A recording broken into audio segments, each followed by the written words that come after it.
नमस्कार दोस्तों। तो आज के इस लेक्चर वीडियो में हम बात करेंगे प्लांट फिजियोलॉजी के एक टॉपिक ट्रांसपिरेशन के बारे में। तो दोस्तों, हम देखते हैं कि प्लांट के अंदर एक स्पेसिफिक प्रोसेस देखने को मिलती है या स्पेसिफिक मैकेनिज्म देखने को मिलती है जिसे हम ट्रांसपिरेशन कहते हैं। एक्चुअली जो प्लांट होते हैं वो जो प्लांट जितना वाटर एब्जॉर्ब करते हैं उसका 90% ऑफ वाटर जो वाटर एब्जॉर्ब किया उसका 95% ऑफ अमाउंट अपने एवेपोरेशन के थ्रू या ट्रांसपिरेशन प्रोसेस के थ्रू लॉस्ट कर देते हैं। ठीक है, तो कम्प्लीटली जो प्लांट ने वाटर एब्जॉर्ब किया है उसको कम्प्लीटली एब्जॉर्ब नहीं कर पाते। Almost 95% of water transpiration process के थ्रू लॉस्ट हो जाता है। ठीक है, तो हम देख सकते हैं कि plant absorb sufficient water for their functions, यानी कि अपने फंक्शंस को परफॉर्म करने के लिए सफिशिएंट वाटर अमाउंट एब्जॉर्ब करते हैं, बट 90% ऑफ वाटर लॉस्ट, यानी कि 90% ऑफ वाटर को ही लॉस्ट कर देते हैं। तो इस प्रकार हम कह सकते हैं कि जो प्लांट होते हैं वो अपनी वाटर इकोनॉमी में एफिशिएंट नहीं होते, यानी कि लेस एफिशिएंट होते हैं कंप्लीटली वाटर को एब्जॉर्ब ना करने के कारण। अब हम ट्रांसपिरेशन प्रोसेस की डेफिनेशन के बारे में समझने की कोशिश करते हैं। देखिए, ट्रांसपिरेशन की प्रोसेस की डेफिनेशन के बारे में अगर हम बात करें तो कह सकते हैं कि the loss of water in form of vapour, यानी कि वेपर की फॉर्म में वाटर का loss from the living exposed aerial part of the plant, यानी कि प्लांट के जो एरियल पार्ट्स हैं उनसे वेपर की फॉर्म में वाटर का लॉस होना ट्रांसपिरेशन की प्रोसेस कहलाता है, इज नॉन एज ट्रांसपिरेशन। अब साइंटिस्ट हुए, कर्टिस नाम के साइंटिस्ट थे जिन्होंने इस ट्रांसपिरेशन की प्रोसेस को एसेंशियल एविल नाम दिया था। एक अदर साइंटिस्ट हुए स्टीवार्ड, जिन्होंने इस ट्रांसपिरेशन की प्रोसेस को अनअवॉइडेबल एविल का नाम दिया। ठीक है, ये क्यों नाम दिया हम इसके बारे में अभी बाद में डिस्कस करेंगे। ठीक है, तो अभी इतना ध्यान रख सकते हैं कि कर्टिस ने इसे एसेंशियल एविल कहा और स्टीवार्ड ने अनअवॉइडेबल एविल कहा। ठीक है, नेक्स्ट हम बात करते हैं कि ट्रांसपिरेशन रेशियो क्या होता है। एक्चुअली जब स्टोमेटा ओपन होते हैं, नॉर्मली दिन के टाइम पे स्टोमेटा ओपन होते हैं, तो डे टाइम में जब स्टोमेटा ओपन होते हैं तो उस टाइम पे अमाउंट ऑफ H2O कितना रिलीज हुआ, यानी कि स्टोमेटा के through amount of H2O released and amount of CO2 fixed, यानी कि जितना अमाउंट ऑफ CO2 फिक्स्ड हुआ और जितना अमाउंट ऑफ H2O रिलीज हुआ उसके रेशियो को हम ट्रांसपिरेशनल रेशियो के नाम से जानते हैं। ओके दोस्तों, तो ये आपको समझ में आ गया होगा यहाँ तक। नेक्स्ट हम बात करते हैं कि ट्रांसपिरेशन और एवेपोरेशन प्रोसेस में क्या डिफरेंस है। एक्चुअली दोनों प्रोसेस देखने में ऐसा लगता है कि सेम है, बट इनमें काफ़ी डिफरेंसेस देखने को मिलते हैं, तो उसके बारे में हम बात कर लेते हैं। तो हम बात करें अगर ट्रांसपिरेशन प्रोसेस के बारे में, तो ये एक फिजियोलॉजिकल प्रोसेस है, जबकि एवेपोरेशन एक फिजिकल प्रोसेस है। ट्रांसपिरेशन फिजियोलॉजिकल प्रोसेस है, इसका मतलब ये कि ये केवल प्लांट के लिविंग पार्ट्स से होती है, जबकि जो एवेपोरेशन की प्रोसेस है वो लिविंग और नॉन लिविंग पार्ट्स दोनों से हो सकती है। ओके, लिविंग और नॉन लिविंग दोनों सरफेसेस हो सकती है। ओके, नेक्स्ट अगर हम बात करें ट्रांसपिरेशन के बारे में, तो ट्रांसपिरेशन में वाटर का जो लॉस होता है वो स्टोमेटा, क्यूटिकल या लेंटिकल्स के थ्रू हो सकता है, लेकिन एवेपोरेशन की प्रोसेस में इस प्रकार की स्ट्रक्चर की रिक्वायरमेंट नहीं होती है। ठीक है, थर्ड पॉइंट्स, जैसा कि हमने बताया कि लिविंग सेल्स इस ट्रांसपिरेशन की प्रोसेस को परफॉर्म करती हैं, जबकि एवेपोरेशन की प्रोसेस को लिविंग और नॉन लिविंग सरफेस दोनों से हो सकती है। एवेपोरेशन की जो प्रोसेस होती है मेनली हीट डिपेंडेंट होती है, यानी कि अगर किसी लिक्विड को अगर हीट दिया जाएगा तो एवेपोरेट हो जाता है। बट यहाँ पे हमने देखा कि जैसे स्टोमेटा, क्यूटिकल, लेंटिकल्स के थ्रू वाटर का लॉस होता है, तो इस प्रकार ट्रांसपिरेशन डिफरेंट होता है एवेपोरेशन से। नेक्स्ट पॉइंट अगर हम बात करें ट्रांसपिरेशन के बारे में, तो ट्रांसपिरेशन जो है वो कुछ प्रेशर्स पर डिपेंड करती है, जैसे कि डिफ्यूजन प्रेशर हो गया, ऑस्मोटिक प्रेशर हो गया। ये सारे जो प्रेशर्स हैं ये ट्रांसपिरेशन की प्रोसेस के कैटलाइज करते हैं, यानी कि ट्रांसपिरेशन प्रोसेस कराते हैं। ठीक है, लेकिन एवेपोरेशन में इस प्रकार की किसी प्रेशर की रिक्वायरमेंट नहीं होती है। सो हम कह सकते हैं कि this type of pressure is not required in this evaporation process.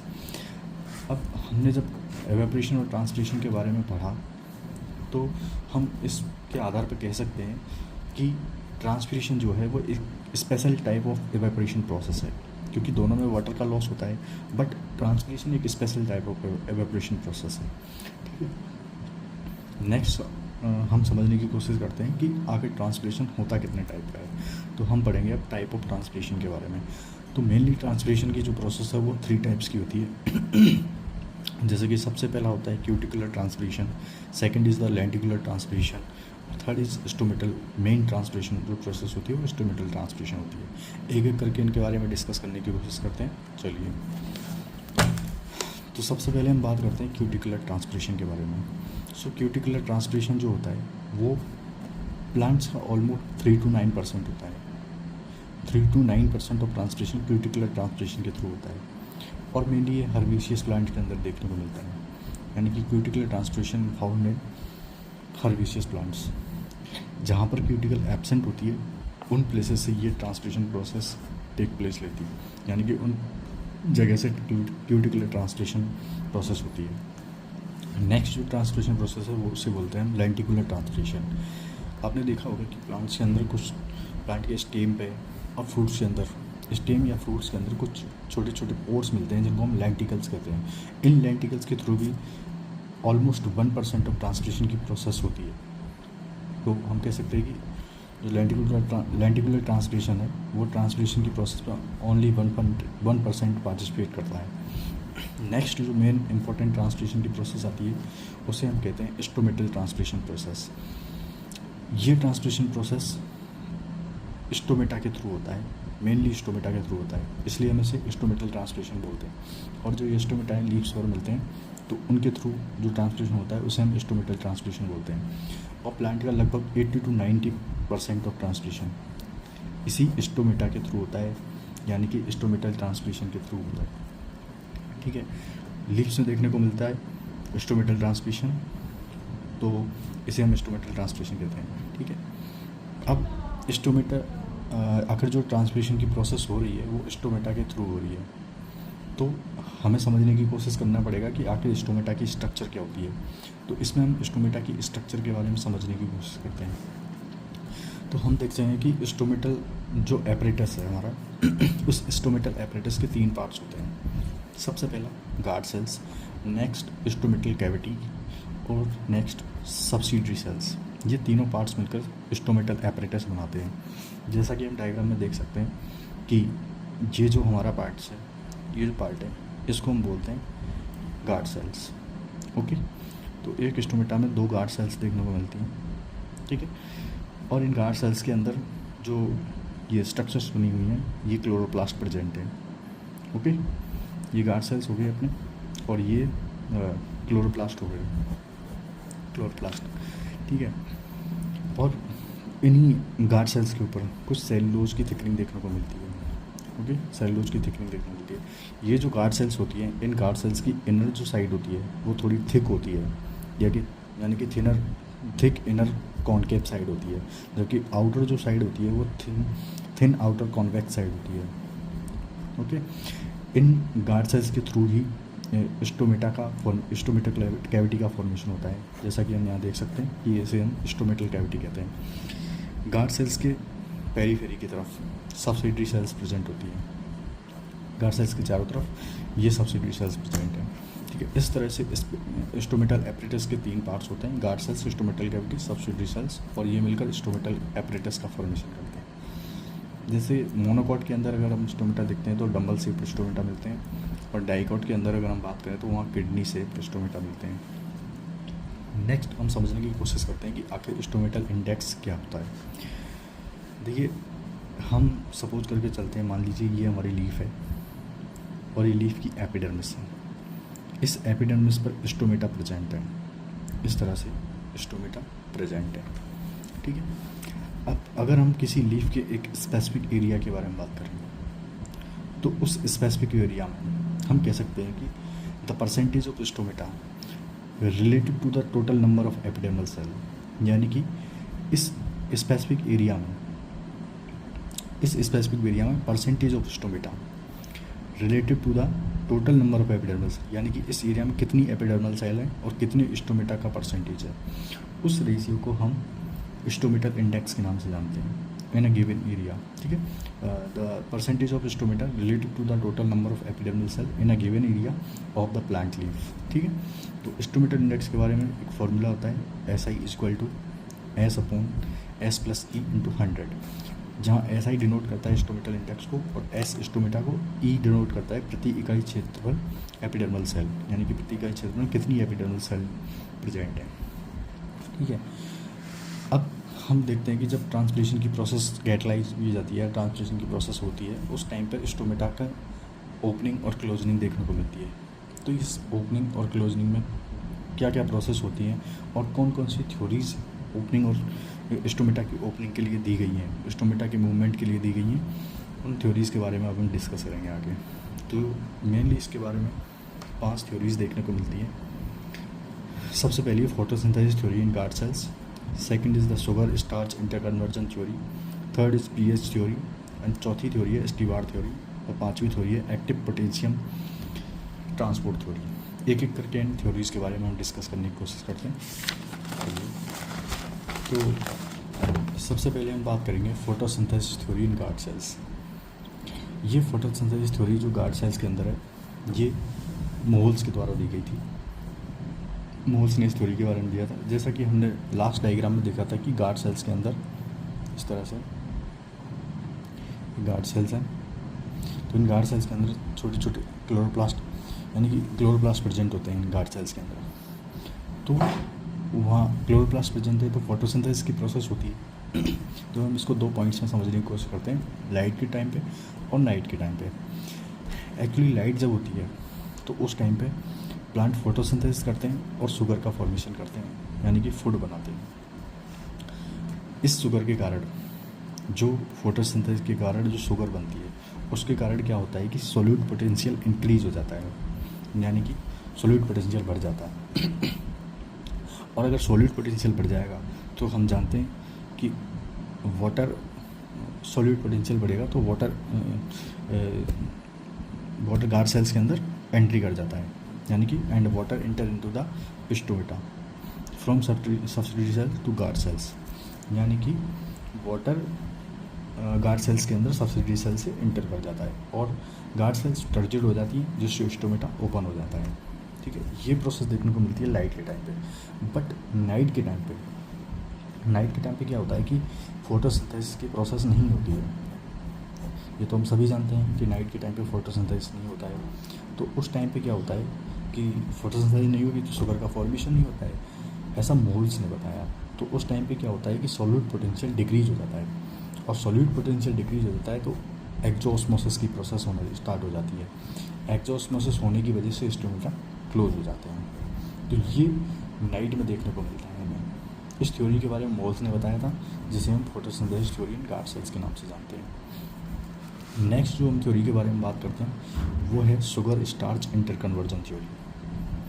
Okay, तो इस थ्योरी को सबसे पहले लियोड और लॉफ्ट फील्ड के द्वारा दिया गया था, लियोड एंड लॉफ्ट फील्ड के द्वारा। इस थ्योरी को भी हम 2 पॉइंट्स में, नाइट में और लाइट में समझने की कोशिश करते हैं। तो लाइट में एक्चुअली होता ये कि सेम एज इट इज अब प्रोसेस की तरह होता है, जैसा कि फोटोसिंथेसिस थ्योरी में हो रहा था कि फोटोसिंथेसिस होगी, शुगर बनेगा, सोल्यूट पोटेंशियल इंक्रीज होगा, और सोल्यूट पोटेंशियल इंक्रीज होने के बाद स्टोमेटा ओपन हो जाते हैं वाटर एंटर करने के बाद। बट इन्होंने कहा कि आखिर जो दिन के टाइम पे जो सोल्यूट्स बने, यानी कि जो शुगर्स बने थे, वो नाइट के टाइम पे कहाँ चले गए। आखिर ऐसा क्या हुआ कि नाइट के टाइम पे उनका क्या हुआ उन शुगर्स का। तो इन्होंने बताया कि नाइट के टाइम पे जो शुगर होती है वो शुगर कन्वर्ट हो जाती है स्टार्च के अंदर। जैसा कि हम देख सकते हैं नाइट के टाइम पे ये sugar convert into the starch in night. ठीक है, अगर शुगर स्टार्च में कन्वर्ट हो जाती है तो सॉल्यूट पोटेंशियल डिक्रीज हो जाएगा, क्योंकि फ्री सॉल्यूट्स अवेलेबल नहीं होंगे। ठीक है, फ्री सॉल्यूट्स अवेलेबल नहीं होंगे तो सॉल्यूट पोटेंशियल डिक्रीज हो जाएगा, और इस सॉल्यूट पोटेंशियल डिक्रीज होने की वजह से एक्सोस्मोसिस हो जाएगा, और एक्सोस्मोसिस होने पर स्टोमेटा क्लोज हो जाएंगे। तो नाइट के टाइम पे स्टोमेटा क्लोज हो जाते हैं, क्योंकि शुगर का कन्वर्जन हो जाता है स्टार्च के अंदर। इसलिए इस थ्योरी को नाम दिया गया sugar starch inter conversion theory. ठीक है, नेक्स्ट जो थ्योरी आती है उसका नाम है pH change theory. Okay, pH change theory को एक साइंटिस्ट थे साइरे नाम के साइंटिस्ट ने इस पीएच थ्योरी को दिया है। इस थ्योरी को भी हम 2 पॉइंट्स में समझने की कोशिश करते हैं, लाइट में और डार्क में। एक्चुअली लाइट के टाइम पे जो होता है उस टाइम पे क्या होता है कि फोटोसिंथेसिस के दौरान कम्प्लीटली जो CO2 है उसका यूज़ कर लिया जाता है फोटोसिंथेसिस में, यानी कि during day photosynthesis use complete CO2। इस कंप्लीट CO2 के एब्जॉर्ब के कारण, क्योंकि अगर CO2 फ्रीली अवेलेबल होती है तो ये वाटर के साथ मिलकर बाइकार्बोनेट HCO3 और H+, यानी कि H+ आयन बना देती है अगर फ्रीली प्रेजेंट होती है। लेकिन फोटोसिंथेसिस के टाइम पे इस CO2 का ऑलमोस्ट यूज़ कर लिया जाता है, तो इसके कारण फ्री H+ आयंस अवेलेबल नहीं हो पाते हैं। और अगर फ्री H+ आयंस अवेलेबल नहीं हो तो pH इंक्रीज हो जाती है। इस pH बढ़ी हुई pH के कारण, यानी कि हाई pH एक्टिवेट करती है एक एंजाइम फॉस्फोराइलेज एंजाइम को। हाई pH फॉस्फोराइलेज एंजाइम को एक्टिवेट कर देती है, जिससे ये फॉस्फोराइलेज एंजाइम क्या होता है कि स्टार्च को कन्वर्ट कर देता है ग्लूकोज 1-फॉस्फेट के अंदर। अब ग्लूकोज एक फ्री सॉल्यूट मॉलिक्यूल की तरह वर्क करता है, जो ऑस्मोटिक प्रेशर और ट्रिगर प्रेशर को इंक्रीज कर जाता है, क्योंकि इस सॉल्यूट्स के कारण वाटर अंदर की तरफ एंट्री कर जाता है। वाटर अगर एंट्री कर जाएगा तो ऑस्मोटिक प्रेशर और ट्रिगर प्रेशर इंक्रीज हो जाते हैं और स्टोमेटा ओपन हो जाता है, ठीक है। लेकिन डार्क के टाइम पे क्या होता है कि फोटोसिंथेसिस की प्रोसेस नहीं होती है। जैसा कि हमने देखा कि नाइट में फोटोसिंथेसिस की प्रोसेस नहीं होती है, तो जो फोटोसिंथेसिस की प्रोसेस नाइट में नहीं हो रही है तो उस टाइम पे फ्री CO2 जो अवेलेबल है वो H+ आयंस का फॉर्मेशन कर देती है वाटर के साथ मिलकर, ठीक है। अब हाई H+ आयंस की प्रेजेंस में pH लो हो जाती है। अगर pH लो हो जाती है तो वापस से ग्लूकोज कन्वर्ट हो जाता है स्टार्च के अंदर, यानी कि रिवर्स प्रोसेस हो जाती है। और स्टार्च के अंदर ग्लूकोज का कन्वर्ट हो जाना ये क्या करता है कि सॉल्यूट पोटेंशियल को डिक्रीज कर देता है, और सॉल्यूट पोटेंशियल डिक्रीज हो जाता है तो स्टोमेटा क्लोज हो जाते हैं, क्योंकि वाटर इंटर नहीं कर पाएगा तो स्टोमेटा क्लोज हो जाते हैं। तो इस प्रकार हमने pH चेंज थ्योरी के बारे में पढ़ा। नेक्स्ट जो थ्योरी है वो हम थ्योरी के बारे में बात करते हैं, उसे कहते हैं Stewart theory. Actually Stewart theory same as it is pH theory की तरह है, same as pH theory. But Stewart ने क्या कहा कि जो pH चेंज थ्योरी है उसमें कंटिन्यूसली ग्लूकोज स्टार्च को ग्लूकोज में कन्वर्ट होने के लिए ATP की रिक्वायरमेंट होती है। तो इस थ्योरी में केवल ATP की रिक्वायरमेंट के बारे में बताया गया कि ATP is required in pH change theory. तो स्टीवार्ट ने इस तरह से इस pH चेंज थ्योरी में कन्वर्जन किया, यानी कि इसको कन्वर्ट किया, ठीक है। नेक्स्ट जो थ्योरी आती है वो हमारी active potassium transport theory. The main important theory is active potassium transport theory. इस थ्योरी को लेविट के द्वारा दिया गया था। लेविट नाम के एक साइंटिस्ट थे जिन्होंने इस थ्योरी को दिया था। इस थ्योरी को हम दो इंटरवल पर समझने की कोशिश करते हैं, जैसे कि लाइट में और डार्क में। एक्चुअली लाइट में क्या होता है, जैसा कि हमने देखा कि लाइट कंडीशन में स्टार्च और शुगर जो है वो फॉस्फोइनोल पायरुवेट कार्बोक्सिलेज एंजाइम के प्रेजेंस में मैलिक एसिड में कन्वर्ट हो जाता है, ठीक है। ये मैलिक एसिड ब्रेक डाउन होकर मैलेट और H+ आयन बनाता है, ओके। ये H+ आयंस क्या होते हैं कि H+ ions epidermis, now H+ ion goes to epidermis के अंदर चले जाते हैं, फ्रॉम एपिडर्मिस के अंदर चले जाते हैं, और एपिडर्मिस से पोटेशियम आयन गार्ड सेल्स के अंदर आ जाते हैं। तो इस प्रकार प्रोटॉन पोटेशियम पंप चलता है, ठीक है। प्रोटॉन पोटेशियम पंप चलता है जिसके थ्रू यानी कि H+ आयन एपिडर्मिस के अंदर जाते हैं और एपिडर्मिस से पोटेशियम आयन गार्ड सेल्स के अंदर आ जाते हैं। ये एक एक्टिव प्रोसेस होती है, यानी कि प्रोटॉन पोटेशियम पंप चलते हैं, वो एक एक्टिव प्रोसेस होती है जिसमें ATP का यूज किया जाता है। इसलिए इसे हम आयन एक्सचेंज के नाम से भी इसलिए इसे आयन एक्सचेंज भी कह सकते हैं, ठीक है। अब पोटेशियम आयन क्या होता है कि गार्ड सेल्स के अंदर जो मैलेट बना था, यानी कि जो हमने यहाँ मैलेट बनाया था मैलिक एसिड के ब्रेक डाउन पर, तो वो पोटेशियम उस मैलेट के साथ जुड़ जाता है और जुड़कर पोटेशियम मैलेट बनाता है। अगर पोटेशियम मैलेट बनता है तो पोटेशियम मैलेट क्या करता है कि सॉल्यूट पोटेंशियल को इंक्रीज कर देता है, यानी कि सॉल्यूट पोटेंशियल इंक्रीज हो जाता है, और सॉल्यूट पोटेंशियल इंक्रीज हो जाता है तो स्टोमेटा ओपन हो जाती है, ठीक। स्टोमेटा ओपन हो जाते हैं। अब हम डार्क में समझने की कोशिश करते हैं स्टोरी को।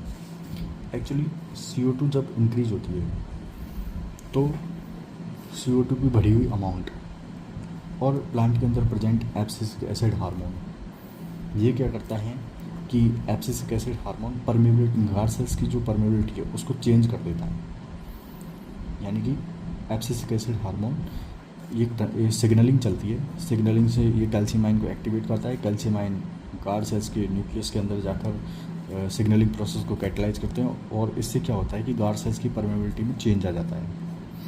अगर गार्ड सेल्स की परमेबिलिटी में चेंज आ जाता है तो उससे क्या होता है कि पोटेशियम आयन वापस से एपिडर्मल सेल के अंदर मूव कर जाते हैं, और H+ आयन वापस से गार्ड सेल्स के अंदर आ जाते हैं। अब H+ आयन्स गार्ड सेल्स के अंदर आना यानी कि एक रिवर्स प्रोसेस होती है लाइट के टाइम की, जैसे कि लाइट के टाइम पे हो रहा था उसकी एकदम रिवर्स प्रोसेस हो जाती है।